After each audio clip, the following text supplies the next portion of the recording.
Database में बहुत सारे रिकॉर्ड्स हो सकते हैं। डेटाबेस की सबसे इम्पॉर्टेंट बात यह है कि वो हर रिकॉर्ड दूसरे रिकॉर्ड से डिफरेंशिएट करने का कोई ना कोई तरीका होना चाहिए। डेटाबेस में पॉसिबल है कि मिलियंस ऑफ रिकॉर्ड्स हों जिसमें बहुत सारी एंट्रीज आपकी डुप्लीकेट हों, तो कोई ऐसा पार्ट होना चाहिए जिससे कि हर रिकॉर्ड दूसरे रिकॉर्ड से डिफरेंट हो और फैच करें तो सही एंट्री हमारे पास आ जाए। तो उसके लिए प्राइमरी की यूज़ होती है। प्राइमरी की मेनली दो टाइप्स की होती है, आइदर नेचुरल प्राइमरी की और सरोगेट प्राइमरी की। नेचुरल की को पहले देख लेते हैं। नेचुरल प्राइमरी की नेचुरली कनेक्ट होती है आपके ओरिजिनल रिकॉर्ड से। नेचुरल प्राइमरी की हम खुद डिसाइड करते हैं कि टेबल में से कौन सा कॉलम हमने एज अ नेचुरल प्राइमरी की रखना है जो कि यूनिकली आइडेंटिफाई करे हर रिकॉर्ड को। तो इस टेबल में अगर हम नाम को नेचुरल प्राइमरी की रखना चाहें तो नहीं रख पाएंगे। साइमन 2 बार रिपीट हो रहा है तो ये नहीं रख सकते। जीपीए अगेन रिपीटेशन होगी इसमें। एड्रेस इसलिए नहीं रख सकते कि ये वन वर्ड को एक्सीड कर रहे हैं। एक रूल है डेटाबेस का कि नेचुरल प्राइमरी की या प्राइमरी की जो भी आप रखते हैं वो सिंगल कैरेक्टर पे बेस करनी चाहिए। और ये भी पॉसिबिलिटी है कि दो भाई एक यूनिवर्सिटी में पढ़ रहे हों तो हो सकता है उनका एड्रेस मैच करे। तो जहाँ पॉसिबिलिटीज़ हों कि मैच हो सकता है रिकॉर्ड, तो आप उसको प्राइमरी की नहीं रख सकते। एक कॉलम इसमें ऐसा है जिसको हम नेचुरल प्राइमरी की रख सकते हैं, वो है इनरोलमेंट नंबर। इनरोलमेंट नंबर हर स्टूडेंट का डिफरेंट होगा, भले 5,000 स्टूडेंट्स ही क्यों ना हो। तो इनरोलमेंट नंबर को हम एज अ नेचुरल प्राइमरी की रख सकते हैं। तो किसी भी रिकॉर्ड को फैच बहुत सेफली हम कर सकते हैं कि हमने बिल्कुल सही सही रिकॉर्ड फैच किया है। जैसे कि अगर हमें 104 का रिकॉर्ड फैच करना है साइमन का, और उसको उसके घर एक वार्निंग लेटर सेंड करना है कि आपकी जीपीए 2.3 चल रही है, और तो हम आराम से 104 को सेंड कर सकते हैं उसकी डिटेल्स मालूम करके R288 लंदन पे। अगर हम नाम रखते इसकी जगह एज अ प्राइमरी की, फिर हम कंफ्यूज हो जाते क्योंकि यहाँ पे साइमन एक 2.3 का भी है, एक साइमन 3.9 का भी है। तो अगर हमें ये भी गलती से हो सकता था कि साइमन 2.3 जिसकी जीपीए है वो वार्निंग साइमन 106 के पास चली जाती। तो ये हम बिल्कुल नहीं चाहते कि गलत चीज़ गलत जगह पे ट्रांसफ़र हो डेटाबेस में। इसीलिए प्राइमरी की बहुत इंपॉर्टेंट है, यूनिकली आइडेंटिफाई करती है हर रिकॉर्ड को। तो ये पूरा कॉलम एनरोलमेंट नंबर का वर्क करेगा एज ए नेचुरल प्राइमरी की। इसको नेचुरल प्राइमरी की कहा ही इसलिए जाता है क्योंकि ये रिकॉर्ड का पार्ट होता है। जिस तरह स्टूडेंट टेबल में एनरोलमेंट नंबर इसके रिकॉर्ड का पार्ट है, इसलिए नेचुरल कहा जाता है इसको, और वो यूनिक हो। तो सबसे इम्पॉर्टेंट बात ये होगी कि नेचुरल प्राइमरी की में प्राइमरी की वाला कॉलम वही होगा जो कि हर रिकॉर्ड दूसरे रिकॉर्ड से डिफरेंट हो। जो रिपीट करेगा वो प्राइमरी की नहीं हो सकता। अच्छा, नेचुरल प्राइमरी की हर वक्त यूज़ नहीं की जा सकती। कभी कभी ऐसी सिचुएशन आ जाती है हमें सरोगेट की का यूज़ करना पड़ता है। सरोगेट की क्या होती है, उसकी एक्सप्लेनेशन आपको इस एग्जांपल के बाद समझ आ जाएगी। फॉर एग्जांपल, आपके पास आपके पास आपके पास सिचुएशन आती है कि दो यूनिवर्सिटीज़ के स्टूडेंट्स को कोलैबोरेट करके कोई कंपटीशन रखना है। तो हम जब दो यूनिवर्सिटीज़ को कोलैबोरेट करेंगे एक टेबल में, तो प्रॉब्लम यह आएगी कि उनके प्राइमरी की वायलेशन आ जाती है, क्योंकि प्राइमरी की सिर्फ हम उसे ही रख सकते हैं सीक्वेंस ऑफ सिमिलैरिटी हो। यहाँ पे सीक्वेंस ऑफ सिमिलैरिटी नहीं आ रही, तो इसको हम प्राइमरी की नहीं रख सकते। तो इस सिचुएशन में क्या करेंगे? इस सिचुएशन में अगर देखें तो नेचुरल प्राइमरी की यहाँ से कुछ भी नहीं बन सकती। नाम रिपीट हो सकता है, जीपीएस रिपीट हो सकती हैं, एड्रेस इवन रिपीट हो रहा है यहाँ पे, क्योंकि हो सकता है कि कज़न्स या भाई एक यूनिवर्सिटी में पढ़ रहे हों। तो इसमें हम करेंगे ये कि हम डेटाबेस से रिक्वेस्ट करेंगे कि वो एक एक कॉलम जनरेट कर दे, और वो उस जनरेटेड कॉलम में जैसे ही आप नेक्स्ट एंट्री डालेंगे वो खुद ही ऑटोमेटिकली उसको इंक्रीमेंट करेगा। जैसे जैसे कि हमने यहाँ पे डेटाबेस से रिक्वेस्ट की कि 1 से स्टार्ट करे और वो इंक्रीमेंट करता जाए हर रिकॉर्ड पे। यहाँ पे 1 मिलियन रिकॉर्ड्स भी हो जाते तब भी ये इंक्रीमेंट करता जाता और ये डिफरेंट होता।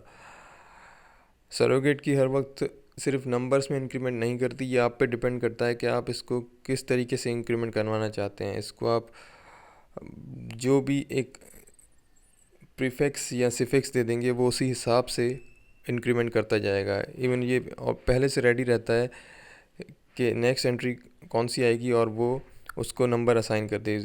फॉर एग्जांपल यहाँ पे 13 एंट्रीज़ हैं, तो इसको ऑलरेडी पता है कि नेक्स्ट एंट्री 14 होगी। तो इस कॉलम का नाम SURR_ID लिख दिया सरोगेट आईडी के नाम से, और ये यूनिकली आइडेंटिफाई करेगा हर रिकॉर्ड को दो यूनिवर्सिटीज़ की कॉम्बिनेशन करने के बाद।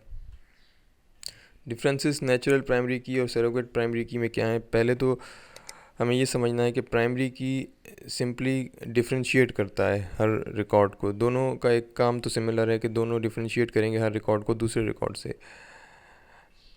नेचुरल प्राइमरी की में कॉलम नेचुरल होगा, मतलब कि वो जो भी हम नेचुरल प्राइमरी की लेंगे वो उस रिकॉर्ड के पार्ट का हिस्सा होगा। जैसे एनरोलमेंट नंबर हमने लिया था तो वो उस स्टूडेंट के रिकॉर्ड का पार्ट का। और सरोगेट प्राइमरी की एनोनिमस इंटीजर होगा, वो हम डिसाइड करेंगे हमें कौन सा इंटीजर्स नंबर्स रखने हैं या अल्फ़ाबेट्स रखने हैं जो इंक्रीमेंट के ऑर्डर में आए, इंक्रीमेंट होते जाएं हर रिकॉर्ड के बाद। नेचुरल की फैक्ट की है और वो फैक्टलेस है। फैक्ट अगेन वही हो जाता है कि इनरोलमेंट नंबर एक फ़ैक्ट था कि हर स्टूडेंट का एक इनरोलमेंट नंबर उसका फैक्ट शो करता है, और ये फैक्टलेस की होती है, इसमें कोई फैक्ट नहीं होता, सिंथेटिक होती है। नेचुरल की कांस्टेंट नहीं होती। कांस्टेंट हमने देख लिया किस तरह नहीं होती। जब हमने दो यूनिवर्सिटीज़ के रिकॉर्ड को मर्ज किया तो उसने कंसिस्टेंटली ख़त्म कर दी। Integration is not always easy in natural primary की। इंटीग्रेशन का मतलब ये है कि बहुत सारे कॉलम्स को जब हम मर्ज करें, तो जिस तरह अभी हमने दो यूनिवर्सिटीज़ के कॉलम को मर्ज किया, यहाँ प्रॉब्लम आई। क्यूरी इसकी थोड़ी स्लो होती है फॉर सम रीज़न कि नेचुरल प्राइमरी की अगर हम बनाते हैं प्राइमरी की में तो इसकी क्यूरी कुछ हद तक स्लो होती है कंपेयर टू सरोगेट प्राइमरी की। तो देखा जाए तो बेहतर तरीका शायद यही है कि सरोगेट प्राइमरी की लगाई जाए, लेकिन लोग नेचुरल प्राइमरी की को प्रेफर इसलिए करते हैं कि वो एक तरीके से फैक्ट पे डिपेंड करता है। तो वो फैक्ट के साथ अगर रिकॉर्ड फैच हो जाए तो ज़्यादा कन्वीनियंट रहता है as a part of record.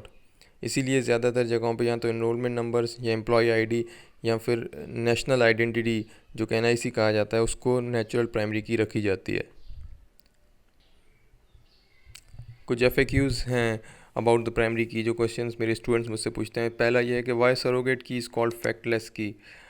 इसका जवाब आपको पूरी इस वीडियो में मिल जाएगा कि क्योंकि सरोगेट की किसी भी एंट्री के रिकॉर्ड का पार्ट का हिस्सा नहीं होती, इसलिए इसको फैक्टलेस की कहते हैं। इसमें कोई फैक्ट नहीं होता, सिंथेटिकली बनाया जाता है। कैन सरोगेट की बी नल? बिल्कुल भी नल नहीं हो सकती। एक चीज़ आपने याद रखनी है कि प्राइमरी की भले वो नेचुरल हो या वो सरोगेट हो, प्राइमरी की का पार्ट कभी भी नल नहीं हो सकता, यानी उसका एम्प्टी पार्ट नहीं हो सकता प्राइमरी की का।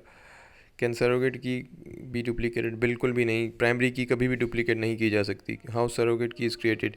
या आप डेटाबेस को रिक्वेस्ट करते हैं कि एक और उसको सीक्वेंस बताते हैं किस सीक्वेंस में लाना है, इधर नंबर्स में नंबर या किसी और पार्ट्स में नंबर अल्फ़ाबेट्स में, तो वो उसको इंक्रीमेंट करता जाएगा प्रीफिक्स और सफिक्स में। अच्छा, लास्ट क्वेश्चन का जवाब ये है कि तो होता यह है कि रिकॉर्ड्स में ज़्यादातर प्रेफरेंस ये दी जाती है कि यूनिकली आइडेंटिफाई करने वाली चीज़ नेचुरल हो, इसीलिए ज़्यादातर ताकि वो नेचुरली कनेक्टेड हो और नेचुरली कनेक्शन होने की वजह से रिकॉर्ड फैच किया जाए। अगर यूनिवर्सिटी में कोई है तो उसका एनरोलमेंट नंबर फैच किया जाए, उसके एनरोलमेंट नंबर से उसका रिकॉर्ड फैच किया जाए। अगर किसी जगह जॉब करता है तो वो एम्प्लॉय आईडी के थ्रू फैच किया जाए। और इसीलिए नेचुरल प्राइमरी की ज़्यादा प्रेफर की जाती है कि वो नेचुरली कनेक्टेड होती है किसी न किसी इंसान या रिकॉर्ड से, तो वो फैच करना थोड़ा नेचुरल लगता है। और सरोगेट की उसी वक्त यूज़ की जाती है, हालांकि ये थोड़ी सी फास्ट भी है, लेकिन सरोगेट की उसी वक्त यूज़ की जाती है जब प्राइमरी की से काम ना बन रहा हो, जैसे कि अभी हमारी एग्जाम्पल में था।